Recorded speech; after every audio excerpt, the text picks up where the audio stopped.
Hey you guys, hope you're all doing good in YouTube land. So today's going to be a fun one. I'm going to give you guys a bit of background history on how I got to be a decent rider on a motorcycle and show you guys some really old footage dating back just about 30 years, basically the mid 90s, 95, 96. It's kind of where it started to get crazy for me anyways, but we're going to go over some of these video clips and I'm going to watch them with you guys, but just to give you a bit of a history lesson on myself.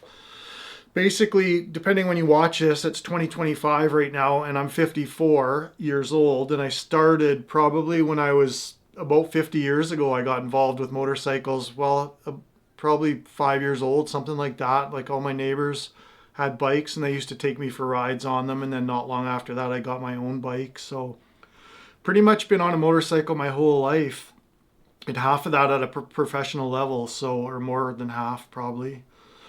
But anyways, dating back to the 70s, like my dad used to know some really good riders, like top level riders, motocross racers were friends of his, and they used to come out and ride with us.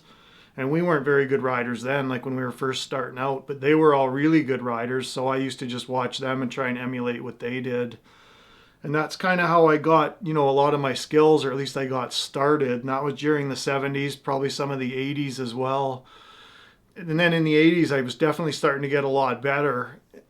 That's kind of when I was getting my legs under me, if you will. Like I was getting bigger bikes and starting to ride faster and starting to hit jumps.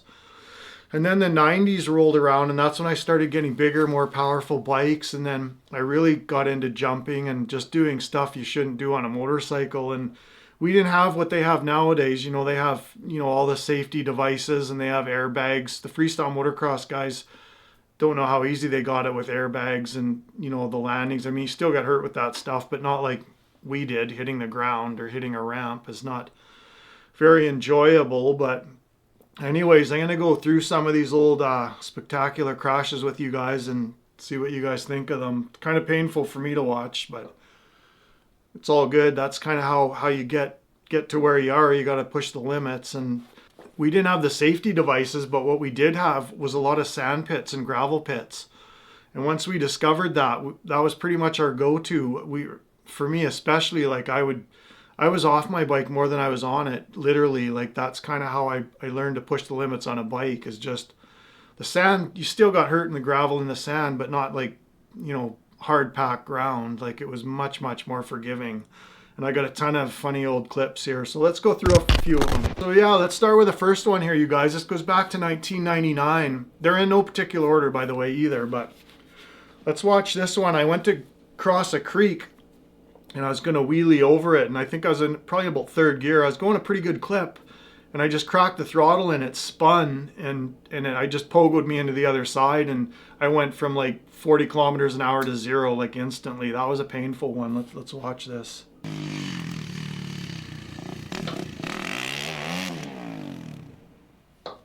It cut me right at the waist. My buddy running over to check if I'm all right. You can see how hard it drove it in there. I remember these all. On interview. I remember them right to the day they happened. Don't worry, the nads are okay. It's just the legs. Oh, I think they're broken. You're walking around. Watching slow-mo here. Well, it drove it into the ground far. You can see, like, I was going pretty good there. Oh, I can feel that still. So this one, let me pause this here. I'm going to show you guys this one here.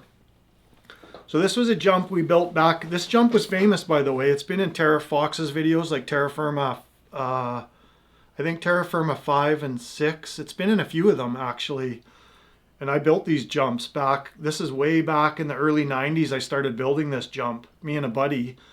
And then it slowly got bigger and bigger every year. And in this particular time when I did this, I'm on my 92 CR, or maybe my 96 CR 250 there.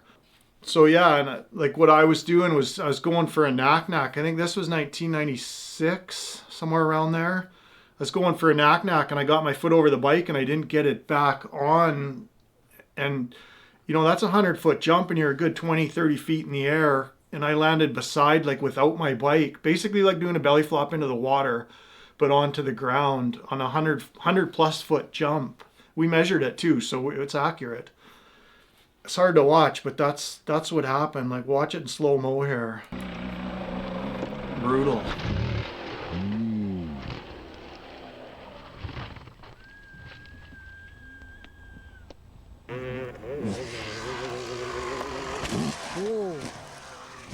It's one of the worst I had, for sure. Oh, my bike too. So here's the exact same jump. This is actually going back now. This is before the first one. Back when we did build the jump, probably early 90s, 94 or something like that. I can't remember exactly, 93, whatever. So I was just starting to get good at really big jump, like Evel Knievel style jumps. And when you roll off them, sometimes your front end would get a little high. And we didn't know about correcting with the brake, or we hadn't learned any of that quite yet, or we were just learning it. And I rolled off it a little too hot, and the front end was a little high, and I just must have panicked or whatever. I just didn't feel good about it, and I let the bike go. And again, that's like 100 feet landing on your feet. It was pretty brutal. So I didn't break my heel on that jump. You'll see the X-ray here, but I did end up shattering my heel. I think it's called the calcaneus or calcane bone, whatever it's called, your heel bone. I shattered that one on a jump. That was when I was doing freestyle motocross. I spun out on the ramp and I went to hit the brakes and I skidded off the end of the ramp and, you know, rolling the windows down to concrete. Like, I landed basically in a standing position from 30 feet up onto concrete, and I shattered that heel pretty good. But this jump was a good one. This was, that was a bad crash. I remember that quite clearly. Let's watch it here. Slow-mo. Wow.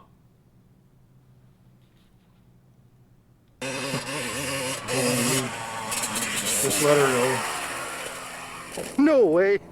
Oh, I guess at the time my brain said that's the right thing to do. you okay? In hindsight, I probably should have hung on.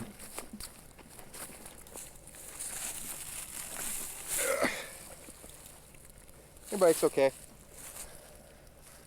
So you can see the x-rays coming up here. The first x-ray is from the jump, no brake. And then the second x-ray is with I got a titanium plate and screws holding that heel together.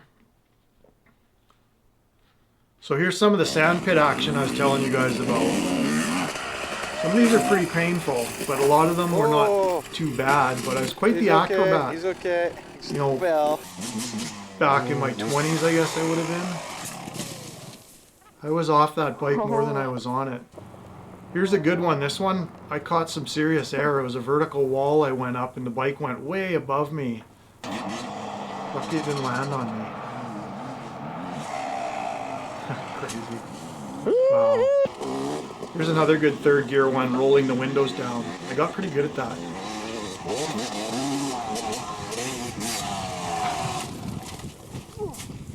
I don't know how I didn't get more hurt than I I got. lost you there. You were going so quick. It's a nice little booter. Again, right to the heels.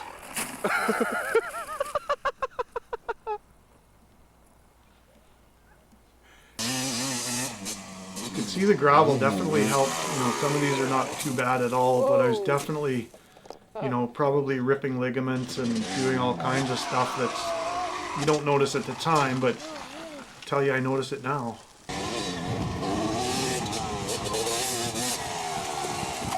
There's another pretty good one coming up here. I saved the worst one for last, actually.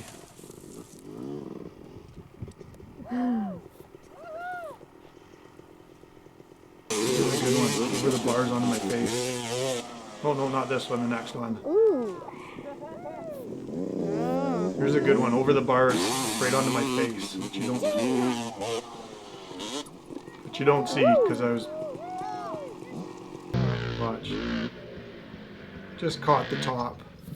So I'm going to pause it there and tell you guys a story about that jump. So one of my friends, one of my good pro racer, one of the best riders in Canada, he's probably watching this, but he ended up breaking his neck off that very jump. I can't remember what he broke exactly, but he was paralyzed for like from the neck down kind of thing for a while, but luckily enough, he's made like a 99%, 98% recovery, something like that. So it's pretty remarkable. But it's really an eye-opener, you know, when stuff like that happens. You look back, like me watching these videos right now, there's not a lot of guys out there that have a catalog of videos like this from 30 years ago, and I can be sitting here telling you guys, you know, sometimes that gear does help and you should put it on, because all I had on in most of these videos was my helmet and my boots and, you know, a light jersey, no protection underneath. We were young and probably stupid and we just went for it. But there's a lesson for you guys and me now. I know all that stuff now, but there's a good drop off. It's a vertical wall, this one, straight up and down. See you, bike. What a nut. Oh, here's another good one. This is the third gear over the bars one. That wasn't a good time, that one. Whoa, Luckily shit. it was super soft Whoa, sand, buddy. Yeah. Exactly why I like to get out of that. wow. So most of these hurt later in the evening, not at the time, because you're jacked up on adrenaline and you're, you know, young and strong. But when I got home, it was ice pack and television and the couch. Kind of like the way it is now.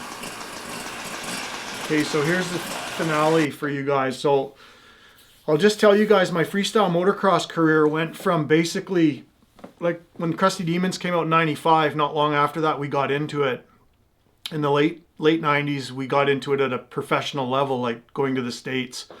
I traveled all over North America, South America, like Costa Rica, all kinds of places doing freestyle motocross shows. In the beginning, we were doing the competitions, and I was always pretty good. Like, you know, I was kind of middle of the pack, 15 riders. I was always kind of like 7th, you know, which is pretty respectable. That's out of the 15 of the best riders in the world, like Mike Metzger, Travis Pastrana, Kerry Hart, Brian Deegan, you know, Tommy Clowers, all the top level riders in the world. That's the guys I used to ride with. So that went on from probably the late 90s, and then I retired from freestyle motocross in 2006. So this particular clip I'm going to show you guys is from the year 2000, and it's in Providence, Rhode Island, and it was the Gravity Games, which was the exact same as the X Games. For a few years there, they had two events that were kind of competing with each other, sort of. They ended up getting rid of the Gravity Games, but it was the exact same as the X Games. And this particular event, this is the one where Kerry Hart did the world's first backflip. So I'm proud to say that I was a competitor at that event, you know, when things like that happened. But anyways, and I rode well. I would have made the main event of the evening, because in my preliminaries I qualified for the main event, but I ended up over jumping the big double jump in the middle, which was close to 100 feet. I think it was 80 or 90. I can't remember. It was really big, which you're going to see. But I ended up over jumping it, and our seats, we used to cut the foam out of our seats because we used to do like seat grabs, it was called, where you grab the seat to do tricks. And then you'd extend, and anyways, you needed a good handle for your seat. So we'd cut the foam very, very thin. So I ended up over jumping that jump. I didn't crash, but I over jumped it, and I didn't have my feet positioned right, or my legs or something, and I couldn't hold my weight, and I hit my butt on the seat hard enough to fracture a couple bones, like compression fracture vertebrae in my back. So I spent a week in the hospital in Rhode Island there because I couldn't walk. You know, I guess there's swelling in your spine and the nerves. It was not a good time. But anyways, so that's probably why I feel like I do right now. But anyways, I'll run the clip here and show you guys, and you can see what happened. I do it fast and then slow motion so you can get a good picture. That was a big jump, like very, very high. Probably 40 feet high at that.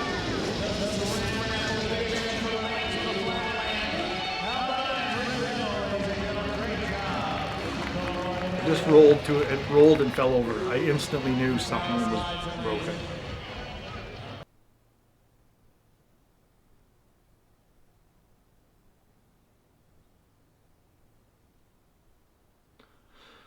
That was a painful one. I had to take a wheelchair to the airport, and it was not a good time getting home even. Ouch. So yeah, I hope you guys enjoy some of that kind of stuff. Let me know in the comments if you got some of your guys' spectacular crashes. And that's by no means, that's not all the crashes I've had. You know, if you look at my motocross career or my freestyle career, I was one of the lucky guys, touch wood. I wear a wood necklace just for this reason. Guys used to bug me and say touch wood, so I always wore a wood necklace. But I was one of the lucky guys that didn't, you know, for how many years and how many jumps and how long I did it for, being one of the older guys too. You know, I was way older than everyone else in the sport. I had a pretty good run. And in 2006, when I decided to retire from freestyle motocross, I basically thought to myself, well, you know the old adage, quit while you're ahead? That's exactly what I was thinking. So here we are today, you know, 30 years later, and I'm in pretty good shape for the shape that I'm in. But definitely as the years go by, my back's, you know, seizes up on occasion, especially the lower back. But I'm proud to say I'm in pretty decent shape. So I hope you guys enjoy some of that stuff. I'm going to put a few more of these vids together too. I got, like I say, 50 of those little, at least 50 of those little tapes. So hours and hours worth. So I'm going to put some more of those clips together and see what I can come up with. Right on, brop. Oh, I'm going to try and get up. Oh.